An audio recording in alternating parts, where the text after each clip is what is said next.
С лишними что делать? Ничего, в следующем слове использовать. Прервем наше небольшое обсуждение и расскажем вам страшно большую тайну. Снова с вами программа «Вечерняя игра». Лия Сергеева. Петр Нижинский. Моя любимая игра. Словодел. Вот, наделаем. И наш, конечно же, гость. Наша гостья, я бы даже сказал. Да, у нас сегодня в гостях народная артистка Республики Татарстан, актриса театра юного зрителя Галина Юрченко. Здравствуйте. Добрый вечер. Здравствуйте. Огромное спасибо, что вы к нам зашли на огонек. Рассказали нам много интересного о этой игре, как выяснилось. Оказывается, мы все это время немножко подыгрывали сами себе. Да, такие вот мы лукавые теперь ребята. Не получится у нас дальше лукавить. Расскажите теперь правильно, как нам надо играть. То есть мы все буквы перевернули. Да, чтоб не знать, какую буковку берешь. Вот Берем интрига по 7 появилась. буковок. По 7. Берем, да? Берем. Раз. Из разных, чтобы разненькие буковки. Тебе набрать или... Хотя, может Я быть, пока наоборот. внемлю. 5, 6, 7. Давай, Теперь я открываю и смотрю, что же я взяла. То есть это похоже действительно на некий принцип доминошек, да? Вот когда Ну, в набирают. принципе, похоже вот тем, что... Вот, тут у меня 2 П. Вот что с ними делать? А если не получается из этих буквок составить слово, как быть? То есть вот у так меня вот. А давай Так давай. я вот Есть слово «щуп». Или «бут». Вот. «Бут» есть такое слово? Бут. Щуп точно есть. вот. За бута не ручаюсь. Все, все остальные вот ни одной гласной. То есть мы можем теперь открываться. Да, вы теперь открываетесь и должны прилепиться вот к этому слову. Используя его же букву. Да, обязательно. Самое удивительное, что из 7 букв я вытащил какую-то звездочку вообще. Вот эта А звездочка-то звездочка очень это- хорошая звездочка. Это Ей заменяет можно любую букву. любую буковку можно заменить. Да? Вот оно как. Красота. Так, я пока буду думать. Вы себе поверните, чтобы видеть, Да, чтобы лучше думать. соображать. Да. Я пока могу взять еще 3, которых у меня нет. Вон оно как. Все. Да, Теперь мы знаем, как правильно играть в эрудита, Вот. он же словодел. Мы, наконец, Галина попались. Юрьевна, Да. а вот по поводу вашей профессиональной деятельности вас называют идеальной тюзовской актрисой. Это Я первый раз слышу, правда, чтобы меня так называли. Но это, наверное, потому что я маленькая, такая мобильная, могу мальчиков, девочек. Ну, в смысле, когда-то могла девочек, мальчиков до сих пор играю. И всяких зверюшек, и сейчас вот всяких бабушек.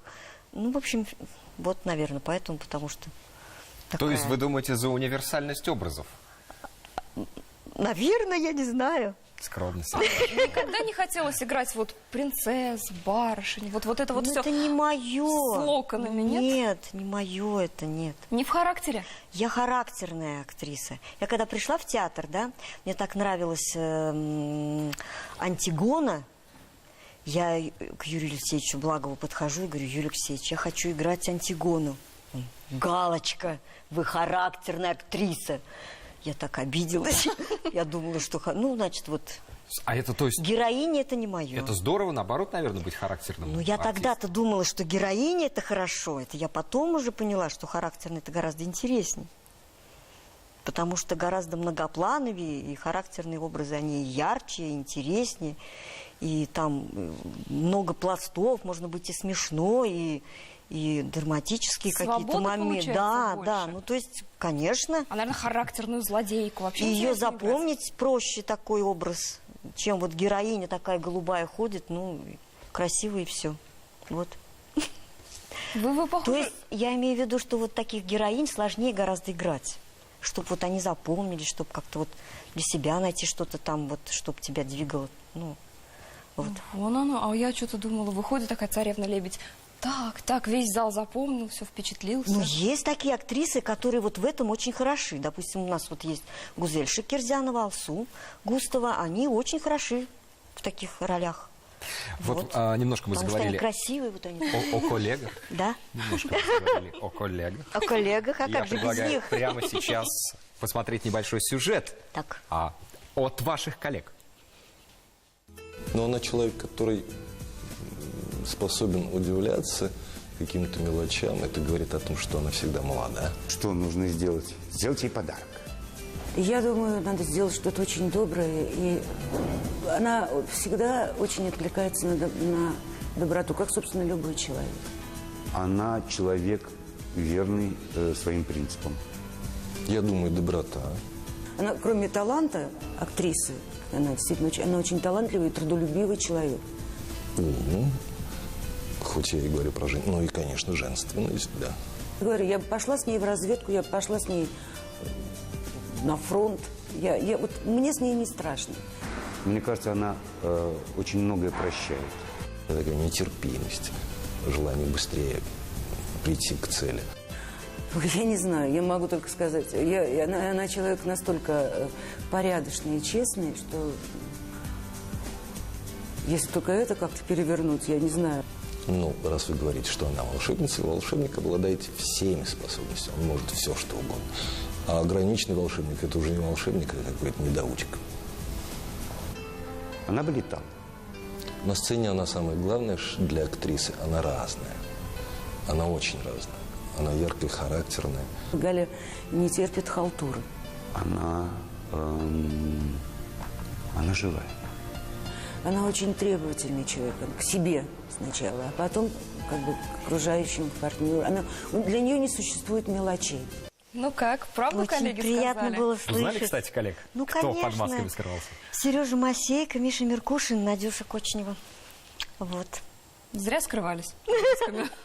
Ну, как уж, мы с ними 100 лет работаем вместе. Много-много. Угадали ваши качества? Такая вы? Ну, конечно, как приятно слышать. Да, но вот нетерпимость, это действительно у меня это отрицательное такое качество. Нетерпимость и нехватка терпения, я бы так сказала еще. То есть вы такой человек очень Я взрывной? вырабатываю все время в себе терпение. У меня сейчас внук, он меня все время выводит, и я говорю: Тёмочка, ты мне послан Богом, чтобы я вырабатывала свое терпение. Получается? Иногда. А что вас больше всего вот в людях раздражает? Что вот это вот как раз нетерпение? Мне понравилось, что вообще отрицательные качества, когда обсуждали, все отрицательные, на самом деле положительные. И ничего не могли сказать. Все вот как-то у нас же переворачивать приходится. у каждого качества две стороны, я бы так сказала. Простота, да, как это? Хуже ворот. Да. Такая вот наивность, доверчивость с перебором, чересчур, я бы так сказала. Просто такие были ситуации, что вот, ну, нельзя так доверять. Нельзя это же такой открыт- вот смотрите, по-другому, это открытость, Да, да. да, с одной стороны. Но с другой стороны, это вот такая простота хуже воровства. Есть такое у меня, да. Вот. Но больше всего, конечно, я вот в терпении мне надо вырабатывать. Я просто... не хватает мне терпения. Вот. Ну, а что еще? Вот я уже... Что-то вы меня спросили, а я уже... Что больше всего раздражает? мы В спросили. людях, да, в людях. Ну, что меня раздражает? Меня раздражает ложь. Меня раздражает... как сказать, неумение прощать. Я считаю, что нужно прощать, нужно, ну, то есть, значит, понимать, прежде чем простить, да, нужно же понять, а потом уже простить, вот. Вот это, по-моему, очень важное качество в людях. Если этого нет, то, конечно, это, ну, как сказать, я понимаю таких людей, потому что таких много, но нужно стараться быть лучше, выше, да, вот. Ну, вот ложь, вот, наверное, такое качество, которое... Ну, лесть я не люблю. Я люблю правду, да.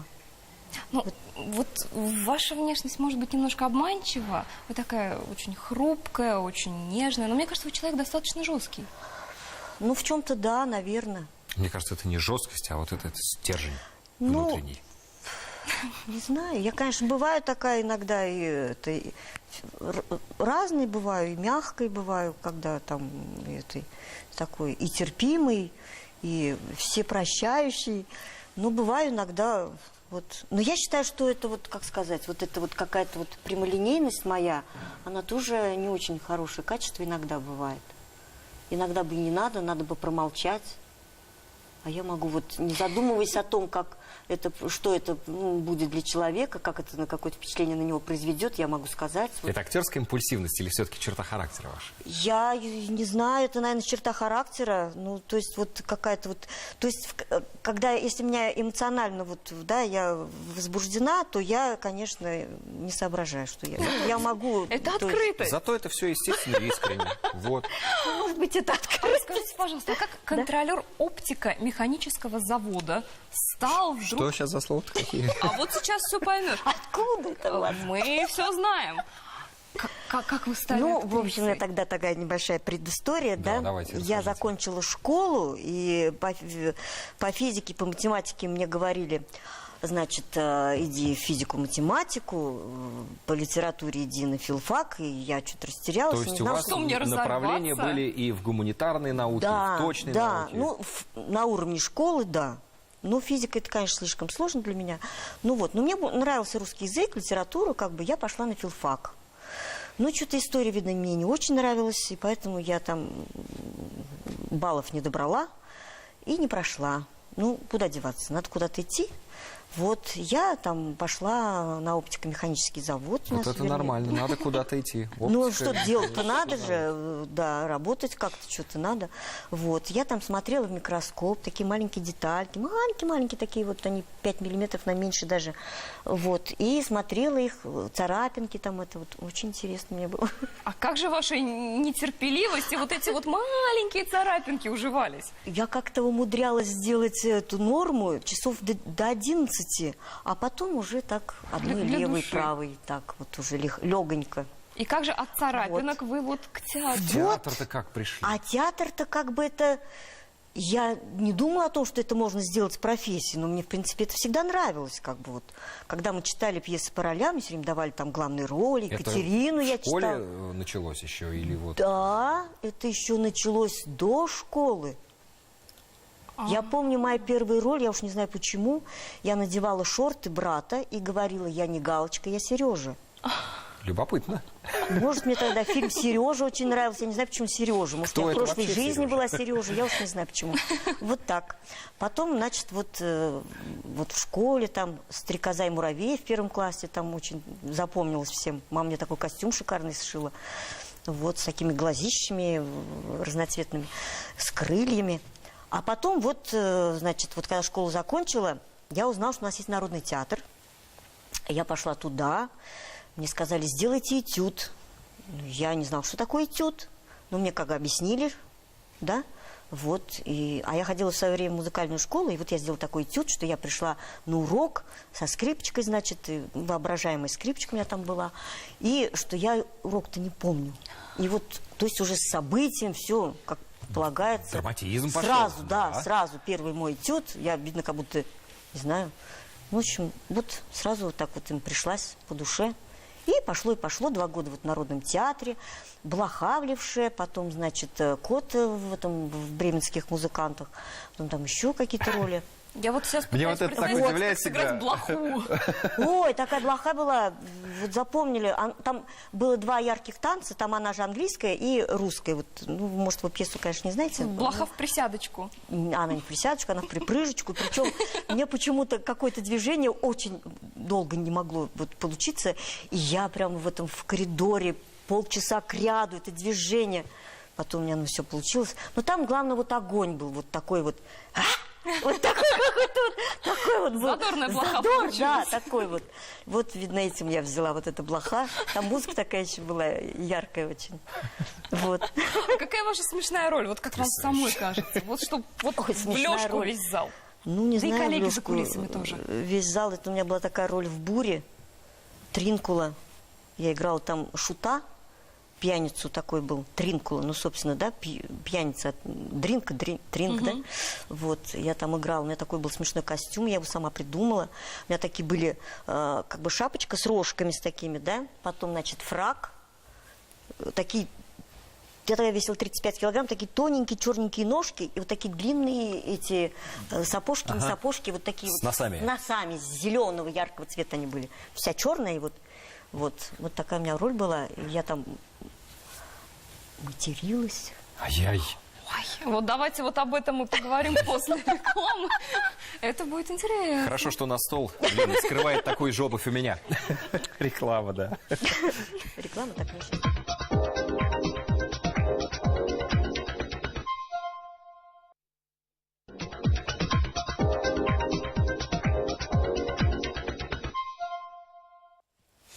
А вот к слову о нецензурщине, о которой мы заговаривали до рекламы, это же, насколько я помню, произведение Шекспира было. Да, То есть да. вам приходилось Шекспира это немножко переводить? Я всю роль перевела. Сами. Да, с помощью моих товарищей, коллег.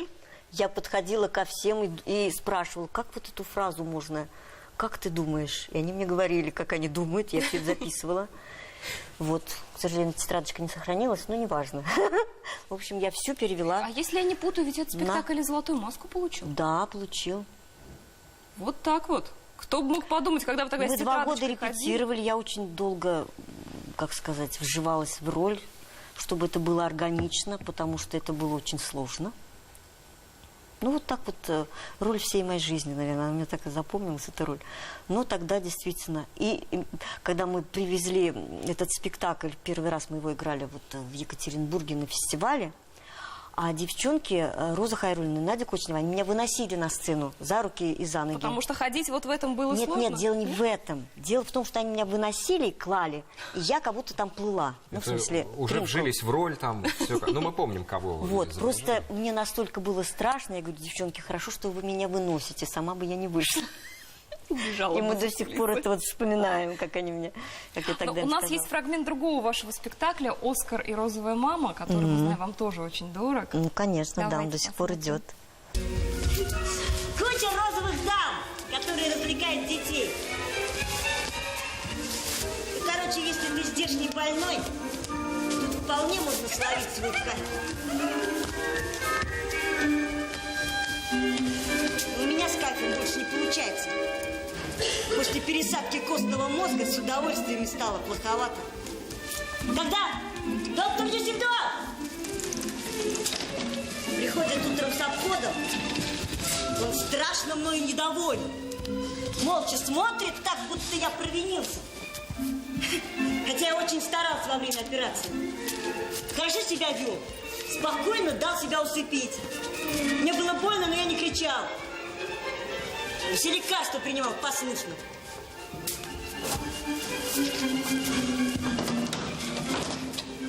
Бывают дни, когда мне хочется на него наорать.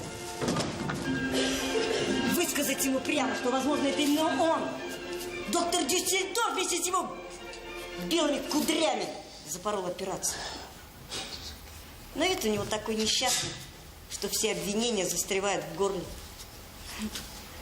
Наверное, мысли у врачей заразные, потому что теперь вся больница, все смотрят на меня с таким же выражением, как и он. Не изменилась только розовая мама. Мама, стоять, стоять, стоять.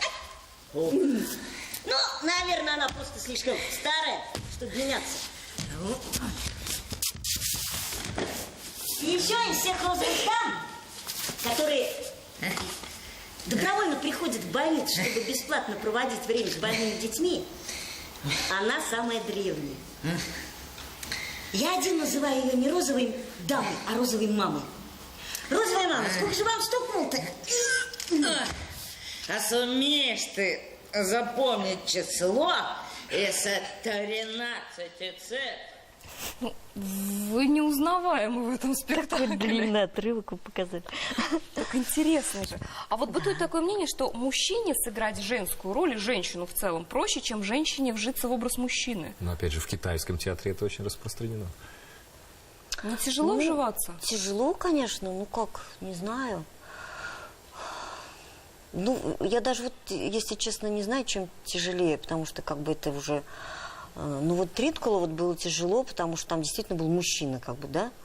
Вот. Тут мальчик, и, ну, тоже... Но вот момент вот это перевоплощение, опять же, вы же наверняка собирали информацию, наблюдали, как себя ведут мальчишки, как они там задираются. Ну, да, я наблюдала, но не то, что прям вот я ходила за ними, смотрела. Я как-то больше, наверное, из своей памяти, потому что я же их видела, да? Вот. Ну да, как вот походка, как они сидят. Потом вот Паша Густав мне подсказал, как плачут иногда мальчишки. Они, оказывается, вот так вот слезы вытирают. Вот не так вот как-то, может быть, и не всегда, но вот этот вот жест, он мне помог, он мне сказал, я думаю, действительно, я не замечала этого. Ну, то есть вот какие-то такие мелочи. А вот когда заканчивается этот спектакль, вы уходите за кулисы, И вы еще продолжаете быть вот этим вот угловатым мальчиком? Или вы Нет, сразу конечно, становитесь собой? Нет, нет. Это как-то... Я снимаю шапочку, и все. Вот оно чудо перевоплощения-то. И вот, да, и вот когда я вот в гримерке гримируюсь, ну там на этот спектакль я не гримируюсь, просто я надеваю шапочку, вот, и как-то так сразу уже становлюсь постепенно Оскаром. Но у нас есть достаточно раритетное уже видео. Это ТЮЗ до той страшной трагедии, которая случилась уже на вашей памяти. Вот, Да. вот это он до того знаменательного пожара. Вы помните вот такой театр еще Ну, помню, тех конечно. времен? Да, Ностальгии не охватывает? охватывает.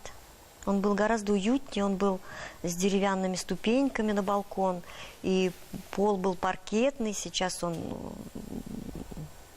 где-то кафель какой-то там, мрамор, ну то есть гул такой стоит. Вот. Где-то паркет остался, вот там, по-моему, в портретном, где наши портреты висят, портретное фойе называется, вот там, по-моему, паркет. А так вот, где буфет, где вот зрители входят, там такой какой-то он холодный стал немножко. Ну что делать? Такой. Был, конечно, гораздо лучше. Порталы были развернуты к зрителю. Сейчас они вот так, и поэтому с боков зрители вот с краю сидят, они не все видят. Это вот так они... Вот, видимо, мы видели фрагмент той Да, самой да, лестницы. да, лестница там деревянная была наверх. Перья такие Ну деревянные. вот, когда тот пожар случился, вы помните свои чувства? Ой, это было ужасно, конечно. Мы пришли на спектакль, мы должны были играть «Добрый человек» из Сычуани. Вот. И вообще пожар начался ночью, и ребята, которые жили в общежитии, они уже все знали. А я пришла... вы пришли на обычный Да, рабочий? я пришла на спектакль, и все это вот... Я даже не помню, по-моему, мы не видели еще сюжета, вот, ну, то есть по телевидению то есть это была полная неожиданность. То есть мы так вот встали на вахте, и все рыдали просто, потому что вот даже мы не знали, что делать. Вот такое вот было состояние. Ну, то есть вот потери какой-то такой большой. Ну, было Потом так- у нас есть фотография, когда мы все на сцене, там такой квадрат в небо. Миша Меркушин выкладывал ее в Фейсбуке, эту фотографию. Там мы стоим все в ватниках, потому что холодно, это же зимой у нас сгорел. Ну, вот. И такой, тут арматура, все вот это вот, все, что свалилось с крыши, ну, то есть вот вся крыша обвалилась на сцену, квадрат в небо, и вот мы. Но мы пришли все это разгребать, весь этот мусор. Но была тогда вера, что и это пройдет, Была, конечно, и всё будет была, но хорошо. просто тогда было очень больно и очень, ну, такой тяжелый был период, конечно, потому что сгорели все спектакли, кроме «Бури». Кроме вот той самой бури. Да, она была где-то в другом месте, и поэтому мы играли «Бурю» в ДК, ну вот, в этом играли в Тинчурина, по-моему, у нас они. Ну, тогда все театры отозвались, и в Качаловском что-то мы играли, по-моему, «Неугомонный дух», потом уже. Ну, не все, конечно, что-то вот «Неугомонный это дух» тоже остался, значит, мы его как-то играли. Но очень мало что осталось, вот, потому что в основном одежда сцены со всех спектаклей, она лежала на сцене, то есть там вот на полках, там такие полки по бокам, и там вот кулисы, задники, все было свернуто, какие-то декорации, что-то стояло, и все это... Долго вам так скитаться пришлось, пока не Ну вот, отремонтировали? 6 лет. 6 лет. Вот в 95-м он сгорел, и в 2001-м, по-моему, вот мы... Вот, 5-6 лет где-то, по-моему, 6 лет, да, потому что говорили 6 лет. Но А потом многие вот открылся. этой вот кочевой жизни по театрам не выдержали и сказали: все, мы больше не с Тюзом. Ну, вот ушел главный режиссер с Леной Крайней со своей женой, потому что он сказал, какая-то у него примета такая, что вот он не может, то есть вот как бы вот это уже все. Ну, вот как-то он так, вот он уехал в другой театр, не то что в другой театр, он просто стал ездить по театрам, у него же не было уже своего театра после нас. Вот. Он просто ездил, приглашали его, он был хороший режиссер. Вот. Мы репетировали, он приезжал какое-то время, мы еще репетировали «Неточку», мы делали этюды. Мы делали этюды к театральному роману Булгакова. очень много этюдов, причем вот во всем этом вот фойе, в дубовом зале, который вот такой сгоревший, вот в этом мавританский зал, который вот между дубовым и балконом, билетажем, да, вот, там мы репетировали вот. Мне так нравится вас слушать. Придумывали мы. Но на телевидении есть одна очень важная деталь, это реклама, на которой мы сейчас прервемся, а потом будем разговаривать дальше. А я отдохну.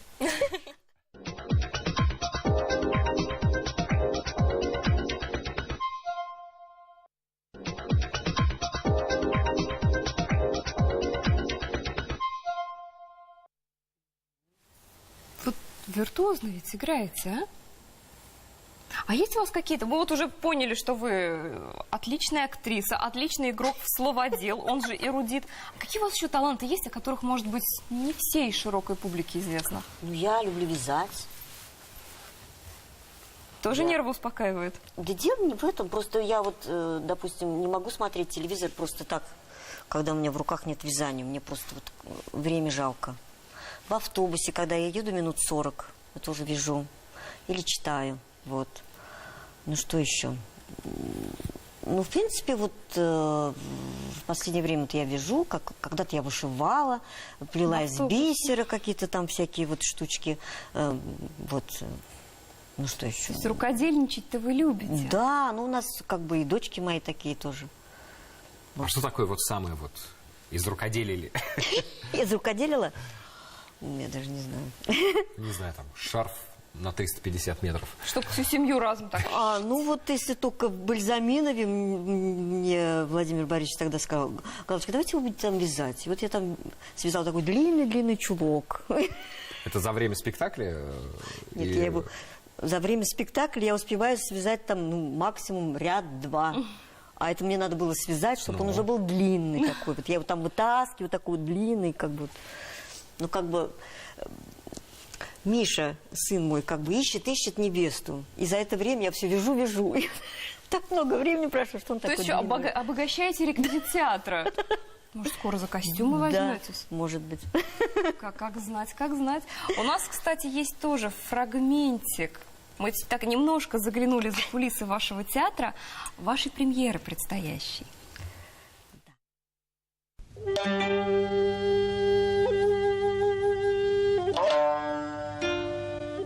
Весенний день. Город живет обычной жизнью. А на сцене Казанского театра юного зрителя происходят необычные действия. Рождается новый спектакль, призванный совершить переворот в театральном мире.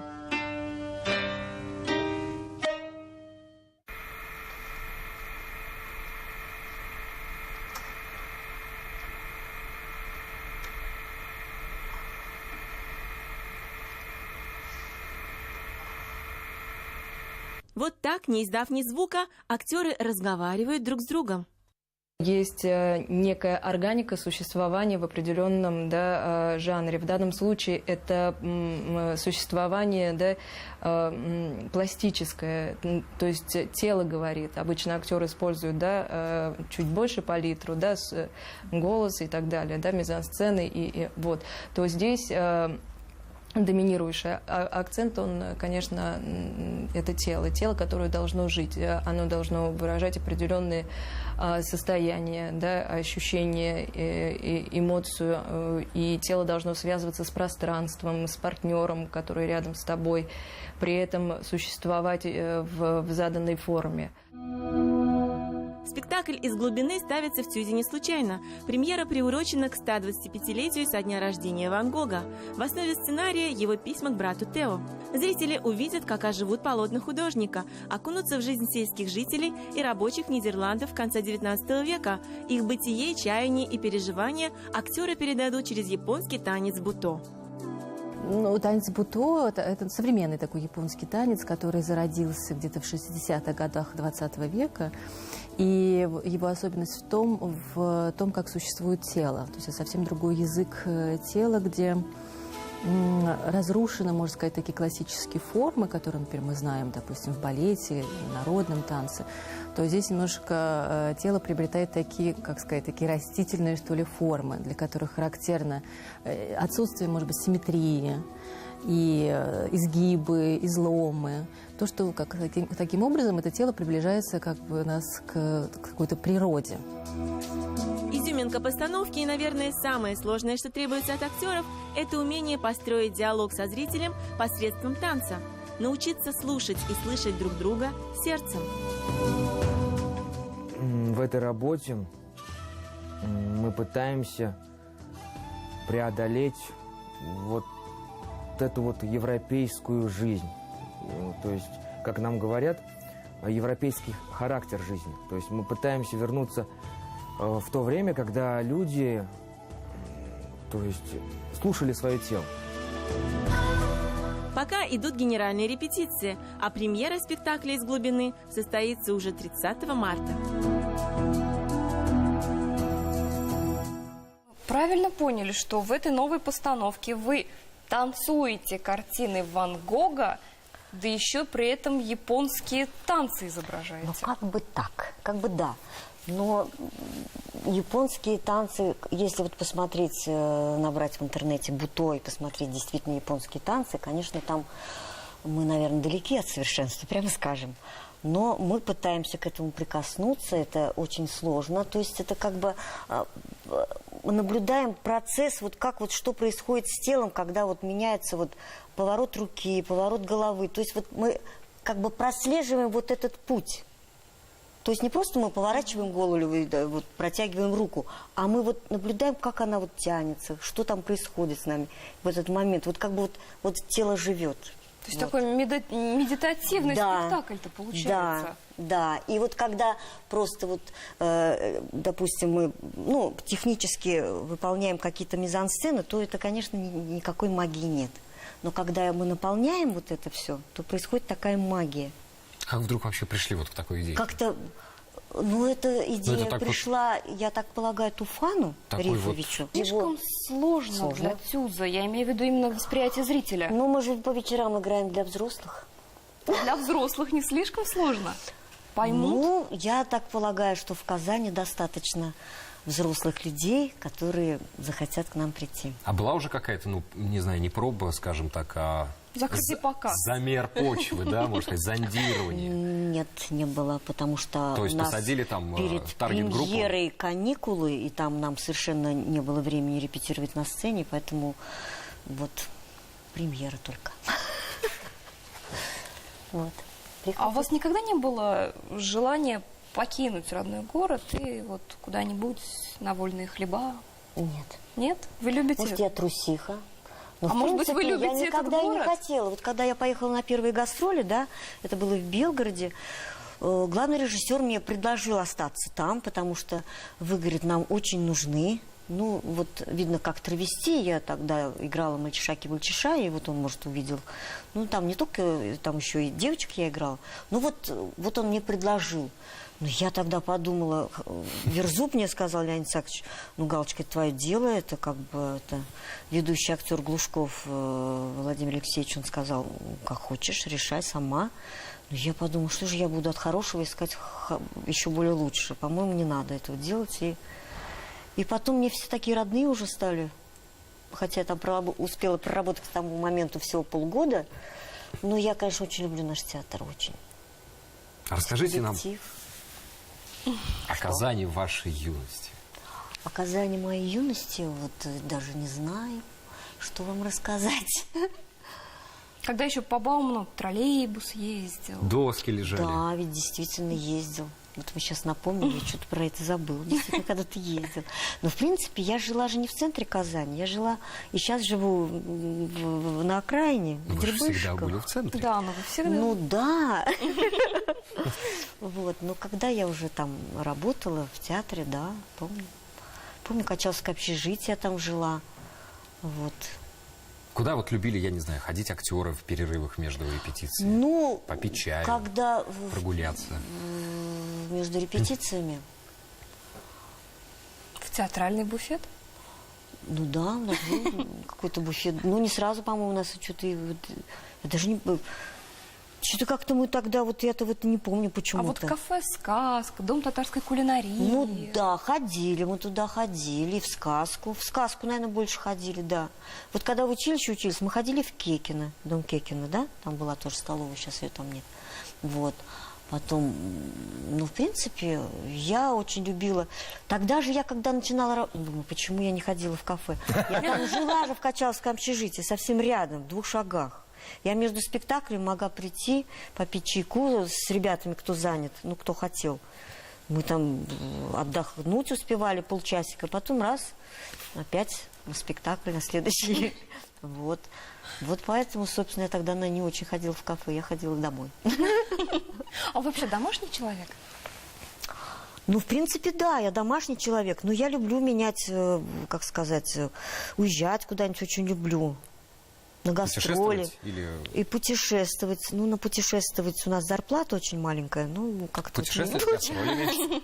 Совмещать. Но мечтать мечтаю. Мне вот очень нравится на гастроли ездить. Потом я люблю ездить. Вот, брат у меня в Самаре, сестра в Омске. Я вот к ним иногда приезжаю. А ваши дочери ведь тоже избрали себе очень творческие профессии. Да. Вы не были против? Ведь многие артисты, тем более актеры, не хотят, чтобы дети повторяли их судьбу. Вот старшей дочке Машин папа, Коля Шепелев, он в Качаловском работает, он был против. Но ну, что, какой смысл был быть против? Ну, это ее судьба, она должна ее сама... Все равно по-своему сделать. Свою жизнь должна сама жить, сама ошибаться. И поэтому я была рада. Я хотела, чтобы она пришла к нам, но ее... Я понимала, что она ростом выше, как бы она большая, что ли, для нашей сцены. Вот... Ну, да, серьезно. Прям в буквальном смысле большая? Ну, она не такая большая, в принципе, но вот мне казалось, что она, ну, не так много работы у нее будет, нежели в Качаловском. Ее пригласили в Качаловский просто, Славутский пригласил Александр Яковлевич, вот. А наш главный режиссер в то время, Цхвирам, он сказал: Маша, раз тебя зовут, иди. Вот она пошла, она прекрасно работала там 2 года, потом вышла замуж в Москву, уехала. И там уже вот сейчас работает в театре Маяковского. А вот... А младшая дочка у меня закончила консерваторию, преподает в музыкальной школе, ведет фано и концертмейстером. Тоже творческая оказалась. Да, да. А вот с кино у вас как отношения складываются? Потому что многие артисты говорят, мы только театральные, мы в кино не пойдем. Ну, кто-то это вот наоборот не то. совмещает. Ну, мне кажется, что кто-то наоборот говорит, кино, я конечно, вот артист. я попала 2 раза в кино, да, вот неотложку снимали, когда сериал снимали у нас, там у меня небольшая роль. Снимали, по-моему, 1,5 дня, но нервов у меня ушло, я не позавидовала киноартистам. Почему? Это очень сложно. Очень сложно. Для меня было сложно. Потому что там нужно 5 раз повторить одно и то же. Как бы, а я, как честная актриса, каждый 5 раз плакала. Мне говорил режиссер: вас не хватит на этот трек? Я говорю, я должна себя проверить, как там, что. Вот. Потом вдруг у меня уже, я все это отыграла, все слезы у меня ушли. Тут повернитесь, пожалуйста, на ту камеру, и чтобы у вас слезы в глазах были. Я говорю, как это? Это мне нужно тогда по новой все это сыграть, чтобы у меня были слезы. Ну, а видно, просто там или техника такая у актеров, что они, или им там капают глицерин, чтобы были слезы. Я не знаю, как это возможно вообще. Когда ты уже все отыграл, у тебя, ну, этот кусок жизни ушел, и ты опять моментально, потому что в театре же это все постепенно. Ты начинаешь, и роль твоя, как бы, да... Ну, ты от начала до конца историю ты ее проживаешь, историю. А тут ты должна прыгнуть. Фрагментировано все, да? Прыгнуть, поплакать. Можешь вот, допустим, 2-й фильм мы снимали, когда вот «Девушка средних лет», по-моему, назывался, да? Вот. Мы снимали... Я вообще не понимала, какая я там сначала. Мне дали там прочитать. Ну, как-то вот мало что объяснили. Потом постепенно как-то у меня это... То есть кусок уже отсняли, а я еще и не знаю, какая я. Но в театре ведь долго разбирают характер, Конечно, поступок. там все это. Ну, и, наверное, с главными героями там все, как сказать, и обговаривается больше. И они там, наверное, в материале, поэтому у них главная роль, там, пока они там это все учат, текст Но там все равно сцену уже конкретную. Сегодня снимаем это. И они учат эти вот куски. Ну, как бы... Но они уже представляют всю роль свою целиком, от начала до конца. А когда вот нас таких вот на небольшие роли зовут, ты знаешь, только в конце фильма сняли кусок, потом это оказывается в начале, а где-то, когда... Ну, в общем... Мы снова должны прерваться на рекламу. Я так это немножко... Я такая болтушка. Всех с небес на землю. Реклама сейчас на нашем канале. Еще вернемся.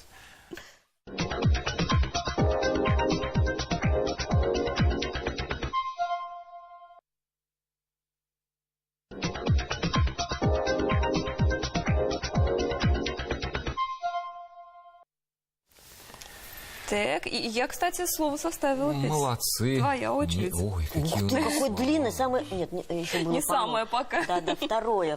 А это вот откуда здесь взялось? Это Это запасная. моя буковка. А вот, я не знаю, вам говорили такое или нет, вы внешне очень похожи на актрису Мэрил Стрип. Да? Да, Я очень. первый раз слышу, правда? Да. А у вас есть любимая актриса и актер, желательно? Ну, в принципе, у меня как сказать, из старшего поколения я очень люблю Смоктуновского, я люблю Басилашвили, я люблю Ульянова, потому что он очень, по-моему, открытый, эмоциональный, Леонова. Ну, вообще у меня много таких любимых. Янковского я обожаю. Ни одной женщины ведь не назвали. Ну, я же женщина, что же я... Нет, мне нравится Чурикова, очень нравится, мне нравится... из более молодых Рапопорт, да? Да. Потом мне нравится Пегова, Ирина Пегова. Она такая очень, по-моему, очень органичная, очень такая эмоциональная. Ну, в общем, хорошая актриса. Потом кто еще? Ну, не знаю. А бывает такое, что вот вы смотрите какой-то фильм, постановку и видите, вот интересный ход был, вот взглянула, как интересно, и используете потом в своей работе. Нет? Нет. Не бывает У такого? меня даже мысли такой не возникает. Я смотрю, вот если просто хорошо, я вижу, как хорошо играет, допустим, актер, и я просто, ну, как сказать, просто, ну, принимаю это, воспринимаю, и все. А если наоборот? Да, если плохо сыграли, то вы думаете, вот я бы тут вот по-другому. Нет, что я бы там по-другому, нет. Просто, ну, как сказать, ну, обидно, больно, что вот плохо сыграли, что как-то бывает тогда. Бывает же так, вот, допустим, переключишь, какой-то там фильм идет, сразу переключаешь на другой. А и бывает так, сразу включишь, и сразу тебя вот как-то, да, захватывает. Ну, это, наверное, от режиссера зависит. А есть какая-нибудь роль мечты? Вот голубая мечта, вот да сыграть бы. Не знаю, даже нет у меня такой мечты. Была Антигона, так не получилось. Ну нет, просто я настолько, как сказать, такая, как это назвать-то, даже не знаю, неординарная, не скромная,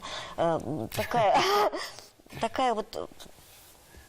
Ну, мне не любую роль мне не дашь. На меня же нужно найти роль, чтобы вот как бы вот просто, допустим, вот у нас был такой спектакль «Погром», да, и там Борис Ильич Цетлин, он видел, что я там могу быть и очень пластичной, как бы такой вот и воздушной. И у меня такую прекрасную роль, я там играла такую маленькую, ну, лет, наверное, 16 ей была, малпочка, проститутка. Да, но там он меня сделал сначала гусаром, как бы вот в костюме гусара, а потом в пачке в балетной пачке. Он мне Простите придумал... меня, зрители, гусар-проститутка. Да, там такая девочка, похожая на мальчика, всегда пикантна и неясна. Вот так про меня говорит. Роза Хайрульна там играла эту, как бы вот, ну, как они называются, главная в борделе. Вот она так про меня говорит. Маман. Да, маман, да.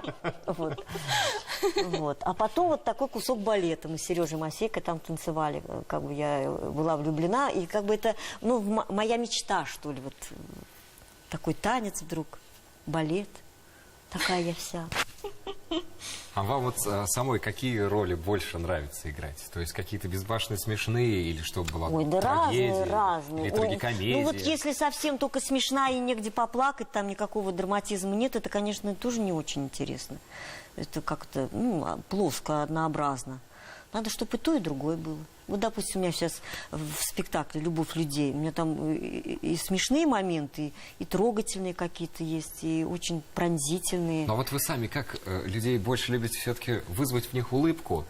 Или наоборот, чтобы вот какая-то у них ну, не то чтобы грустинка появилась, а призадумались, чтобы маленечко. Ну, и то, и другое хорошо в меру, я считаю.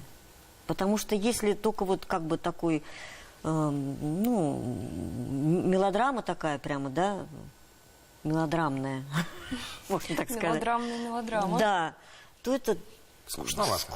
Скучно. Надо, чтобы там юмор был какой-то. Но мне кажется, я почему спрашиваю, потому что вы такой человек, видно, прям вот бойкий. Такое вот слово прям. Ох! А мне вот слово искристый. Может быть, не знаю насчет бойки, не всегда. Я бываю иногда очень такая, ну, как сказать, даже не скромная, а очень закрытая, можно сказать, зажатая иногда. Ну, то есть я не При этих всегда словах вы свободно зажались. себя чувствую. Ну, я как бы, да, показываю это. Вот, то есть, ну, вот сейчас с возрастом я, конечно, стала проще, легче, а раньше мне это было сложнее. Каждая роль мне как бы вот... Ну, в принципе, наверное, в училище я еще была очень достаточно закомплексована, и как бы мне сложно это все, да, пока мне педагоги не сказали, что Галочка, ты талантливая. Поддерживали педагоги? Кстати, о педагогах. Педагоги? Помните своих преподавателей? Конечно. Юнона Ильинична Карева, которой уже вот почти 3 года нет, да, и Вадим Валентинович Кешнер. Я считаю, лучшие педагоги, которые тогда были. Но тогда еще у другой подгруппы были Карагиур, семья. Вот, Людмила Борисовна и Евгений, забыла уже, как его С ностальгией вспоминаете те времена? Вот. Ну, конечно, да. И вот если бы не Юнона Ильинична, она бы мне сказала, что я талантливая, я бы, наверное, этого и не знала. То есть вы себя не считали талантливой? Нет. Ну, нет. Ну, то есть вот до сих пор мне дают новые роли. Я каждый раз, как вот в первый раз. Все время сомневаюсь. Я человек сомневающийся такой. И вот пока вот я как бы вот не нащупаю, как, куда, я очень неуверенно себя чувствую. А правда, что вы физически не выносите, когда на вас кричат? Нет, не выношу. А как я быть? сразу Ведь плакать режиссеры начинаю. частенько люди с Вот характером я сразу взрывным. плачу, сразу себя жалею. Вот. Но не сейчас... злитесь? Нет, не злюсь, я на себя злюсь. Ну, Это то есть вот что я так плохо сделала, что я не так неправильно сделала, что вот на меня пришлось кричать. Вот. Вы Ну, это человек с ранимый. детства. Ранимый, конечно. Ну, все актеры ранимые. Просто некоторые как бы это сразу открыто показывают, и выплеск такой идет Некоторые эмоциональный. затаят. Да, некоторые сразу, ну, громко как бы реагируют. Я плачу. Могу, конечно, иногда и как бы так высказать, но, в принципе, это... Да, поплачу так потом как бы. Вообще, вот чем сложнее роль, тем больше слез во время репетиции, я бы так сказала, у меня. Тяжело дается. И когда вот Ну, вдруг... эмоционально тяжело дается. Да, ну то есть вот, когда что-то не получается, ты же на себя это все, вот, у тебя же не получается. Вот. И поэтому вот этот процесс, когда со слезами, значит, все хорошо будет потом. Точно, вот это я уже заметила. Вот чем больше слез прольешь, тем потом. Потому что ты больше души вложил в эту роль. Да. Но вы эти слезы свою оставляете работу. в театре, или это все-таки на вас вне театра откладывает отпечаток? Ну, не знаю, как это вне театра. Это даже вот, не знаю, это не откладывает, в принципе. Ну, просто какой-то период прошел, поплакал, ну, потом вытерла слезы. Уже все это позади, и все, дальше работаешь уже, как бы этот... Проживала, проглотила и пошла дальше. А вы суеверный человек? Ну, единственная примета у меня, если роль упадет, обязательно нужно сесть. Сценарий, если упадет. Сценарий, ну, у нас роль. У нас же роль. Вот. Ну, если в кино, то сценарий, то обязательно нужно сесть. И тогда все хорошо Да, будет. вот этот лист. Да, встать, прижав роль к 5-й точке. А актеры Встать, вообще всё. суеверный народ, да? Ну, кто как, в принципе. Нет прям такого, что актеры суеверные. А у вас есть какой-то ритуал перед выходом спектакля? Есть, да. конечно, обязательно. Я, как сказать, обращаюсь к Богу, к своему ангелу-хранителю, благодарю его за все, потом прошу, чтобы он мне помог сыграть максимально правдиво, органично, и искренно, и как бы свежо, и по-новому, чтобы, ну, то есть вот каждый спектакль хочется как Кешнер нам говорил, вот ты знаешь, что ты идешь от этой точки к этой, но ты можешь пройти так, то есть каждый раз как бы чуть-чуть по новой тропинке, по свежей тропинке, по сегодняшней. Вот. Спасибо вам большое за сегодняшнюю беседу. Желаем вам, чтобы всегда этих тропинок у вас было вот бесчетное количество, и вы каждый раз выбирали новую. Вот к этой вот точке Б. Спасибо вам большое. Того же самого, кстати, мы пожелаем нашим телезрителям. Да, выбирайте разные тропинки, но всегда возвращайтесь к вечерней игре на ТНВ. Все правильно, с понедельника по среду ровно в 22:00. Ну, а сейчас как бы мы всем скажем пока. Пока-пока.